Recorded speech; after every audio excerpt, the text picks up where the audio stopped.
Social మీడియాలో ట్విట్టర్లో తమ ఖాతా నుంచి పవన్ కళ్యాణ్ గారి గురించి తప్పుడు వార్తలు ప్రచురించిన మార్ఫింగ్ ఫోటోలు ఆయన ట్రోల్ చేస్తూ ఆయన కుటుంబ సభ్యులను ట్రోల్ చేస్తూ ఫొటోస్ పోస్ట్ చేసిన వైసీపీ పేటీఎం కుక్కలకు ఒకటే చెప్తున్నాం, ఈ సోషల్ మీడియా వారు మీకంటే బలంగా మేము చేయగలుగుతామని గుర్తుపెట్టుకోండి. మీ సైన్యానికంటే మా సైన్యంకి బలం ఎక్కువ. మేము అధికారంలో ఉన్నాం, మనల్ని ఆపేవాడు ఎవడూ లేడు. మేము ఇంత దిగజారి చేయాలనుకుంటే మాత్రం మీ నాయకుడిని రోడ్లో పెట్టేయగలుగుతాం. దానివల్ల రాష్ట్రానికి వచ్చే ఉపయోగం ఏమీ లేదు. 2 టౌన్ పోలీస్ స్టేషన్లో నిన్న మేము ఫిర్యాదు చేసాం వీళ్ళ మీద.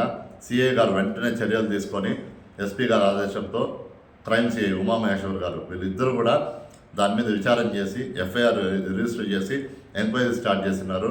2 రోజుల్లో నిందితుల్ని పట్టుకొని శిక్ష వేస్తామని చెప్పి హామీ ఇచ్చున్నారు. కాబట్టి మేము ఎదురు చూస్తున్నాం.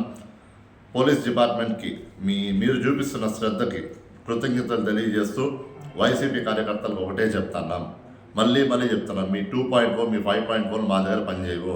మా నాయకుడు జోలికి వస్తే గుర్తుపెట్టుకోండి, సమాధానం చాలా గట్టిగా ఉంటుంది. ఇంకొకసారి సోషల్ మీడియా వాడాలంటే భయపడే విధంగా ఖచ్చితంగా మీకు సమాధానం చెప్తామని తెలియజేసుకుంటూ సెలవు తీసుకుంటాను. జై హింద్.